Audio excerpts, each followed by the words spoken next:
vitamins and its deficiency diseases। किसी भी competitive paper को लेके चलो, हर एक पेपर में vitamins and its deficiency diseases से सवाल पूछा ही पूछा जाता है। या तो ये पूछा जाता है कौन से विटामिन की कमी की वजह से कौन सा डिजीज होता है, या फिर ऐसे भी अब क्वेश्चन फ्रेम होता है कि कौन से वाले विटामिन का केमिकल नेम क्या है। तो इस सब को आज की वीडियो में हम कवर करेंगे। सबसे पहले विटामिन्स वर्ड जो है वो कहाँ से आया है? वाइटल अमाइन से। हमारी बॉडी में इंपॉर्टेंट अमाइंस जो होते हैं डिफरेंट फंक्शन करने के लिए बहुत ज़्यादा इंपॉर्टेंट होते हैं, तो वाइटल अमाइंस से बन गया वाइटामाइंस। ये एसेंशियल ऑर्गेनिक कंपाउंड्स हैं जो हमारी बॉडी को चाहिए। अब एक्स्ट्रा अमाउंट में नहीं चाहिए, ज़्यादा क्वांटिटी में नहीं चाहिए, बड़े कम अमाउंट में चाहिए, ठीक है, ताकि बॉडी जो है वो अपना फंक्शन अच्छे से कर सके। इन्हें हम माइक्रो न्यूट्रिएंट्स भी कहते हैं। माइक्रो न्यूट्रिएंट्स यानी कि ऐसे न्यूट्रिएंट जो हमारी बॉडी को कम क्वांटिटी में चाहिए। विटामिन्स माइक्रो न्यूट्रिएंट्स ही हैं, अबंडेंस में नहीं चाहिए भाई, थोड़े थोड़े चाहिए। ये जो टर्म है ना विटामिन्स, ये टर्म दी थी कैज़िमिर फंक ने, जिनकी पिक्चर आप ये देख सकते हैं यहाँ पर। तो कैज़िमिर फंक जो थे उन्होंने विटामिन्स की टर्म दी। विटामिन को दो कैटेगरीज में डिवाइड किया जाता है। सॉल्युबिलिटी के बेसिस पे हम इसे दो कैटेगरीज में डिवाइड करते हैं। एक को कहा जाता है वाटर सॉल्युबल और एक को कहा जाता है फैट सॉल्युबल। यानी कि ऐसे विटामिन्स जो पानी में घुलते हैं वो वाटर सॉल्युबल हो गए, और जो पानी में घुलते हैं उन्हें कहा जाता है फैट सॉल्युबल। अब विटामिन्स टोटल हमारे पास होते हैं, टोटल हमारे पास स्टूडेंट 6 विटामिन्स है। मेन अगर मैं देखूं तो 6 विटामिन्स है, ए डी ई के बी, बी कॉम्प्लेक्स और सी। ये हमारे पास टोटल विटामिन्स है, जिनमें से हमारे पास fat soluble A D E और के है, जबकि वाटर सॉल्युबल हमारे पास बी और सी है। B, C is water soluble and fat soluble is K, E, D, A। उल्टा याद रखोगे तो कीड़ा बन जाता है, और कीड़ा से तो ये वर्ड याद ही रह जाएगा।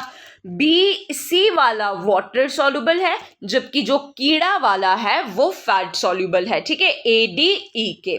ओके, अब जो हमारे पास फैट सॉल्युबल विटामिन्स होते हैं ये हमारी बॉडी में फैटी टिश्यूज में जाते हैं और फैटी टिश्यूज में जाके स्टोर हो जाते हैं। लेकिन जो वाटर सॉल्युबल वाले होते हैं ना वो फैट्स में जाके नहीं घुलते। इनफैक्ट नाम ही उसका वाटर सॉल्युबल है, तो वो पानी में जाके घुल जाते हैं, ठीक है। तो वाटर में घुलने वाले विटामिन्स का नाम है BC, मतलब सिंपली WBC बन गया। वाटर सॉल्युबल कौन सा? B और C। अब जो चीज पानी में घुल रही है, इसका मतलब पानी के साथ जब हमारी बॉडी से पानी बाहर निकलेगा तो पानी के साथ साथ ये विटामिन्स भी बाहर निकल सकते हैं, राइट। तो वाटर सॉल्युबल वाले विटामिन्स की बॉडी में तेजी से कमी होने लगती है, इसीलिए इनका इनटेक जो है वो ज्यादा करना चाहिए। इनफैक्ट डेली बेसिस पे विटामिन जो ये B वाला है और C वाला है इनका इनटेक करना चाहिए, क्योंकि ये वाटर सॉल्युबल है, ये वाटर के साथ घुल जाते हैं, पानी के साथ रिएक्शन कर देते हैं तो आगे हाइड्रोफिलिक। लेकिन वो जो पानी के साथ घुलते नहीं हैं उन्हें कहा जाता है हाइड्रोफोबिक, ठीक है। तो जो विटामिन्स सॉल्युबिलिटी की बेसिस पे हमने विटामिन्स को दो में कैटेगराइज किया। एक आ गया वाटर वाले WBC, और जब B और C यहां पर आ गया तो ADE के आ गया फैट सॉल्युबल में।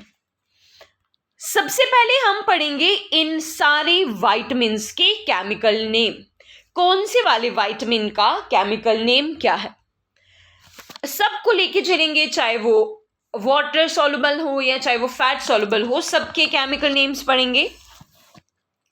सबसे पहले ए का केमिकल नेम है रेटिनोल, बी का केमिकल नेम है थायामीन सी का केमिकल नेम है एस्कॉर्बिक एसिड, डी का केमिकल नेम है कैल्सिफेरॉल, ई का केमिकल नेम टोकोफेरॉल और के का केमिकल नेम होता है फाइलोक्विनोन। ठीक है, देखो अब इसको मैं थोड़ा आपको याद कराने की ट्राई करती हूँ। जो विटामिन ए होता है, विटामिन ए हमारी आईज के लिए बहुत ज़्यादा इंपॉर्टेंट होता है। तो आईज के अंदर रेटिना वाला ऑर्गन होता है ना, जहां पर इमेज बनती है, तो उसे रेटिना से याद रख लेना, रेटिनोल। ए होता है आंखों के लिए जरूरी, आंखों में है रेटिना, तो रेटिना से बन गया रेटिनोल। बी का नाम हम थायामीन से ही याद रखेंगे। सी जो है ये एसिडिक होता है, काफी ज्यादा सिट्रस फ्रूट्स के अंदर ये प्रेजेंट होता है, तो इसे कहा जाता है एस्कॉर्बिक एसिड। डी जो है वो हमारी बोन्स के लिए बहुत ज्यादा इंपॉर्टेंट होता है, और बोन्स के लिए तो कैल्शियम भी इंपॉर्टेंट होता है, बस वहीं से डी भी बोन्स के साथ रिलेटेड है, तो नाम रख दिया कैल्सिफेरॉल। ई का नाम याद रखना टोकोफेरॉल, और के की ज्यादा साउंड देने वाला विटामिन इज फाइलोक्विनोन। के वाला का वाला साउंड ज्यादा आ रहा है, तो यहां पर आ गया phylloquinone. Retinol A, thiamine B, ascorbic acid C, calciferol D, tocopherol E and phylloquinone is K. Okay, लेकिन विटामिन बी को हमने कहा कि ये क्या होता है, बी कॉम्प्लेक्स। ये क्या होता है, बी कॉम्प्लेक्स। अब बी कॉम्प्लेक्स यानी कि देखो, बी कॉम्प्लेक्स जब विटामिन बी की कमी भी होती है ना इंसान की बॉडी में, तो वो बी कॉम्प्लेक्स की कैप्सूल्स लेता है। सिंपली जो मार्केट में आते हैं बीकासूल्स, वो भी लेता है।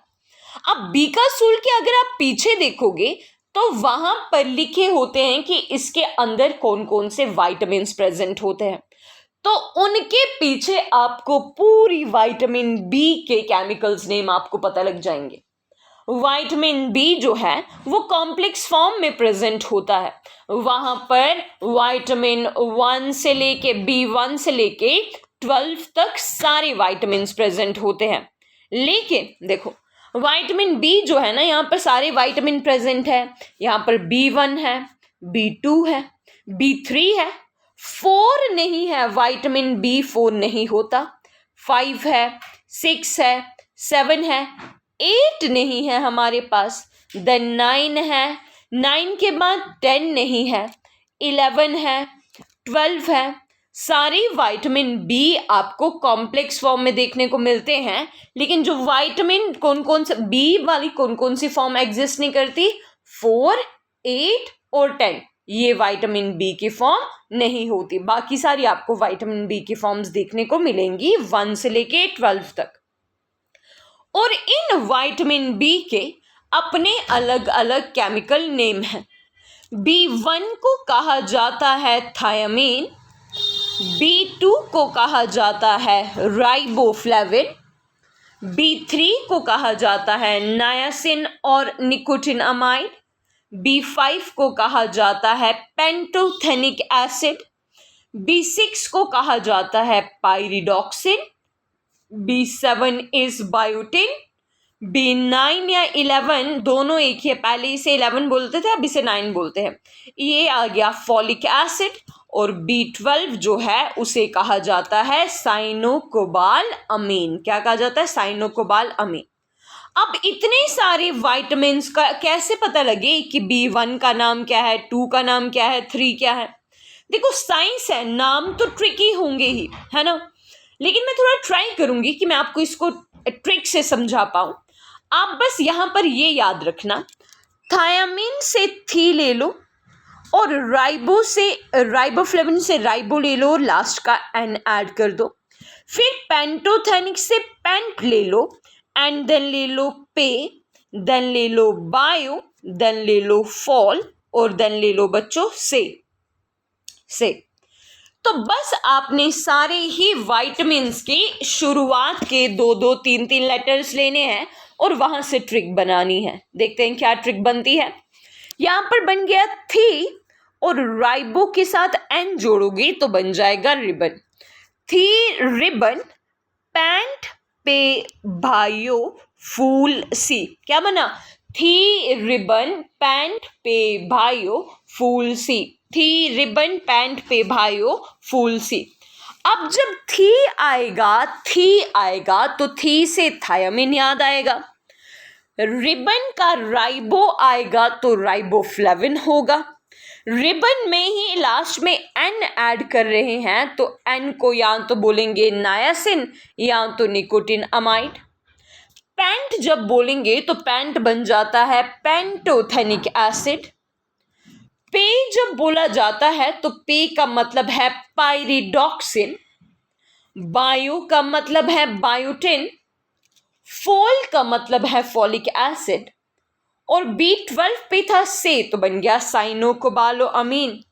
थी रिबन पैंट पे बायो फूल से, थी से थायामीन, राइबो से riboflavin, N is for niacin, pantothenic pant के लिए पायरिडॉक्सिन पे, bio is biotin, fol is folic acid, एन से इज साइनोकोबालोअमीन। तो इस तरीके से हम विटामिन बी को याद करेंगे, है ना। अब जो ट्रिक होती है ना स्टूडेंट्स, ट्रिक में लॉजिक नहीं ढूंढना है, हमें ये करना है कि हम इसे याद कैसे करें। अगर आपको ये डायरेक्टली याद हो जाता है जैसे thiamine, riboflavin, niacin, pantothenic acid, pyridoxine, biotin, folic acid, cyanocobalamin, अगर आपको ये ऐसे ही याद रह जाता है तो वेल एंड गुड। अगर नहीं याद रहता तो आप इस ट्रिक को अपना सकते हैं, या फिर अगर आपको लगता है कि कोई आपके पास कोई दूसरी ट्रिक है तो आप उसे भी इस्तेमाल कर सकते हैं। अदरवाइज थी रिबन पैंट पे बायो फूल से यहां से काम चला देना, ठीक है। तो ये आगे विटामिन्स के बारे में कि विटामिन्स क्या होते हैं और विटामिन्स के केमिकल नेम क्या है। अब हम देखेंगे कि कौन से विटामिन की कमी की वजह से बॉडी में कौन सा वाला डेफिशिएंसी डिजीज होता है, क्योंकि चाहिए तो ये स्मॉल अमाउंट में, लेकिन चाहिए तो ये डेली बेसिस पे, है ना। तो इन वाले विटामिन्स के बारे में अब हम जानते हैं। सबसे पहले विटामिन ए की कमी की वजह से होने वाली डिजीजेस देख लेते हैं, क्योंकि ऐसा क्वेश्चन एग्जामिनर हर बार पूछता है। विटामिन ए, क्योंकि मैंने कहा कि ये आइज के लिए जरूरी है, आइज में होता है रेटिना, तो वहां से वर्ड याद रखना रेटिनोल। विटामिन ए का अगर आप रिचेस्ट सोर्स देखो ना, जहां पर मैक्सिमम विटामिन ए प्रेजेंट होता है, वो है carrot. In fact ripe fruits, green leafy vegetable, cheese, milk, meat and so on, काफी सारी चीजों में विटामिन ए प्रेजेंट होता है। विटामिन ए को एंटी इन्फेक्शन विटामिन भी कहा जाता है, लेकिन अगर इसके बॉडी में कमी हो जाए ना, क्योंकि ये आइस के लिए ज़रूरी है और कमी हो जाएगी तो आइस के रिलेटेड कुछ प्रॉब्लम्स आ सकती हैं, जैसे नाइट ब्लाइंडनेस, डिम लाइट में कम दिखना, और जीरोथैल्मिया यानी कि आइस के ऊपर एक वैक्सी सी कोटिंग आ जाना, दैट इज जीरोथैल्मिया। तो विटामिन ए का केमिकल नेम है रेटिनोल। मैक्सिमम ये कैरेट में होता है। इसे एंटी इन्फेक्शन विटामिन भी कहा जाता है, और इसकी वजह से जो डिजीजेस होते हैं, इसकी कमी की वजह से इनफैक्ट जो डिजीजेस होते हैं उनके नाम है नाइट ब्लाइंडनेस और xerophthalmia. Next vitamin is vitamin C. Vitamin C का केमिकल नेम है एस्कॉर्बिक एसिड। ये मैक्सिमम सिट्रस फ्रूट्स या आंवला में इनफैक्ट ये मैक्सिमम होता है। जो भी घाव वगैरह हील करने होते हैं ना, उन्हें हील करने में विटामिन सी बहुत तेजी से मदद करता है, लेकिन इसकी कमी की वजह से स्कर्वी नाम का डिजीज होता है, जहां पर मसूड़ों से गम से ब्लड आने लगता है, तो वो हो सकता है विटामिन सी की डेफिशिएंसी से। विटामिन डी का अगर आप केमिकल नेम देखो तो इसका केमिकल नेम होता है कैल्सीफेरॉल। अब कैल्सीफेरॉल है इसका केमिकल नेम, इसे ही कहा जाता है the sunshine vitamin. Sunshine vitamin इसलिए क्योंकि जो सन होता है ना, सन से आने वाली यूवी रेडिएशन हमारी बॉडी के अंदर विटामिन डी को जगाती है, एक्टिवेट करती है। सन हमें विटामिन डी नहीं देता, बट हमारी बॉडी में जो ऑलरेडी विटामिन डी प्रेजेंट होता है उसे एक्टिवेट कराता है। इसे हार्मोन विटामिन भी कहा जाता है क्योंकि ये कैल्शियम को एब्जॉर्ब कराने में मदद कराता है. Not only sunshine vitamin and hormone vitamin, but vitamin D has got its third name, and that is poor man's vitamin. Poor man's vitamin क्योंकि एक गरीब इंसान जो ज़्यादा धूप में काम करते रहता है उसकी बॉडी में अच्छा खासा अमाउंट ऑफ विटामिन डी रहता है. That's why poor man's vitamin. Vitamin D की कमी की वजह से दो डिजीजेस हो सकते हैं, एक चिल्ड्रन में और दूसरा एडल्ट्स में. चिल्ड्रन में होगा रिकेट्स, जैसे आपको इमेज में दिख रहा है, और ऑस्टियोमलेशिया एडल्ट्स में देखने को मिलेगा कि एज के साथ साथ बोन्स का वीक हो जाना विटामिन डी की डेफिशिएंसी की वजह से. लेकिन अगर हम अपनी डाइट को अच्छा रखें तो विटामिन्स की कमी नहीं होगी, है ना. नेक्स्ट विटामिन के बारे में पढ़ते हैं. Next is tocopherol. टोकोफेरोल जो होता है दैट इज विटामिन ई है. विटामिन ई जो होता है इसके लिए दो नाम है, एक इसे ब्यूटी विटामिन भी कहा जाता है और नंबर 2 एंटी स्टेरिलिटी विटामिन. देखो, एक होती है स्टेरिलिटी और एक होती है फर्टिलिटी. फर्टिलिटी का मतलब होता है एक ऑर्गेनिज्म का रिप्रोड्यूस करने की, अगर एक ऑर्गेनिज्म के अंदर रिप्रोड्यूस करने की ताकत है तो उसे बोलेंगे कि ये फर्टाइल है, लेकिन अगर रिप्रोड्यूस करने की पावर नहीं है तो उसे स्टेराइल बोला जाएगा. और ये विटामिन ई की जब बॉडी में कमी हो जाती है ना तो इंसान की फर्टिलिटी जो है वो कम हो जाती है, और फर्टिलिटी कम होगी तो ऑब्वियसली स्टेरिलिटी बढ़ जाएगी. विटामिन ई की कमी की वजह से होने वाले डिजीजेस कौन कौन से हैं? एक तो आ गया स्टेरिलिटी, यही कि रिप्रोड्यूस करने की पावर कम हो जाएगी. And number 2 ageing. एजिंग भी इंसान में बहुत जल्दी आने लगती है विटामिन ई की डेफिशिएंसी की वजह से. इनफैक्ट मार्केट में वो भी आते हैं ना विटामिन ई के कैप्सूल, जिसे डायरेक्टली स्किन पे या स्कैल्प पे ऐड ऑन किया जाता है ताकि विटामिन की जो भी कमी है स्किन में वो पूरी हो सके. लेकिन स्टूडेंट्स, मुझे लगता है कि मेरा पॉइंट ऑफ व्यू ये है कि स्किन के ऊपर अप्लाई करने से न्यूट्रिशन आपकी स्किन को डायरेक्टली अगर आप ऊपर से अप्लाई करोगे तो मुझे नहीं लगता उसको न्यूट्रिशन मिलती है. लेकिन अगर आप उस मतलब विटामिन ई रिच फूड अगर आप खाओगे तो आपकी स्किन को अंदर से हीलिंग मिलेगी, और वो हीलिंग जो होगी वो थोड़ी परमानेंट होगी. अदरवाइज जो स्किन के ऊपर अप्लाई किया जाएगा वो तो थोड़ी देर के लिए सुपरफिशियल सा होगा. ये मेरा पॉइंट ऑफ व्यू है, आपका कुछ अलग भी हो सकता है. चलिए नेक्स्ट पे चलते हैं.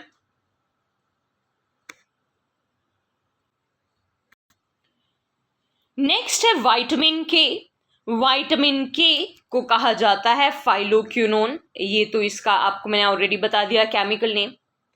विटामिन के जो होता है ना इसे एंटी हेमरेजिक फैक्टर कहा जाता है.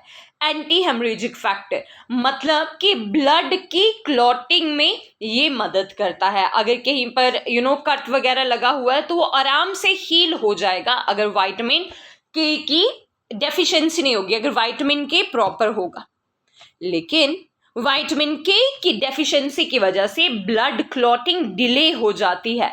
इनफैक्ट कोआगुलेशन, वही ब्लड के रुक जाने को कोआगुलेशन कहेंगे, तो कोआगुलेशन डिले हो जाता है. हमारे इंटेस्टाइन में काफ़ी सारे ऐसे बैक्टीरिया प्रेजेंट होते हैं जो डायरेक्टली विटामिन के की प्रोडक्शन में मदद कराते हैं. ठीक है, तो राइट विटामिन के लिए आपको राइट फूड भी लेना पड़ेगा. अब आती है बारी विटामिन बी की, बी कॉम्प्लेक्स वालों की, वही थायामिन, राइबोफ्लेविन, नायासिन, वो वाले विटामिन. विटामिन B1 का नाम है थायामिन, और इसकी कमी की वजह से जो डिजीज होता है वो है बेरीबेरी. बेरीबेरी एक स्किन डिजीज है जहाँ पर स्किन के ऊपर रेड कलर के स्कैब से आने लगते हैं. ठीक है, जितने भी आपकी दालें वगैरह होती है ना, लेग्यूम्स, अगर आप वो प्रॉपर अमाउंट में लोगे तो विटामिन B1 की कमी नहीं होगी और बेरीबेरी डिजीज भी नहीं होगा. Next is vitamin B2. Vitamin B2 को कहा जाता है राइबोफ्लेविन. अब राइबोफ्लेविन जो है ना, इसकी डेफिशिएंसी से दो चीजें हो सकती है। नंबर वन, लिप्स पे क्रैक्स होना, लिप्स के अराउंड क्रैक्स आ जाना, जिसे कहा जाता है चिलोसिस। और दूसरा ये हो सकता है कि माउथ में और थ्रोट के अंदर छाले पड़ जाना, that is known as glossitis. ठीक है, तो चिलोसिस या ग्लोसाइटिस वाली कंडीशंस हो सकती हैं अगर विटामिन B2 की कमी हो जाए तो। ठीक है, लेकिन अगर हम बी कॉम्प्लेक्स जो होते हैं ना, बी का सूल के कैप्सूल जो आते हैं, अगर हम अपनी सबसे पहले अपनी डाइट को प्रॉपर रखें तो विटामिन बी की कमी, क्या किसी भी विटामिन की कमी नहीं होगी। और अगर आपको लगता है कि डाइट में आपका कुछ कम है तो you can have multivitamins, but doctor की कंसल्टेशन से ही। Next is vitamin B3। Vitamin B3 को नायासिन या निकोटिन अमाइड कहा जाता है। नायासिन या निकोटिन अमाइड जो होता है, इसकी कमी की वजह से बॉडी में 4D सिंड्रोम हो सकता है। 4D सिंड्रोम का दूसरा नाम है पेलेग्रा। अब पेलेग्रा एक कंडीशन नहीं है, ये चार कंडीशंस की तरफ डेवलप कर सकता है। Number one, diarrhoea. Number two, dementia. Dementia is mental disability. Number third वाला डी जो है वो है डर्मेटाइटिस, यानी स्किन के ऊपर स्वेलिंग या इचिंग। और नंबर 4 पे जो हमारे पास आ जाता है वो अल्टीमेटली डेथ ही हो गया। ठीक है, डायरिया हो गया, डिमेंशिया हो गया, डर्मेटाइटिस हो गया, और अल्टीमेटली डेथ भी हो सकती है। अगर विटामिन B3 का प्रॉपर इनटेक नहीं हुआ तो डेथ भी हो सकती है। ठीक है, तो B3 की कमी की वजह से पेलेग्रा या जिसे कहते हैं 4D syndrome, 1D is diarrhoea, second is dementia, third is dermatitis and fourth is death.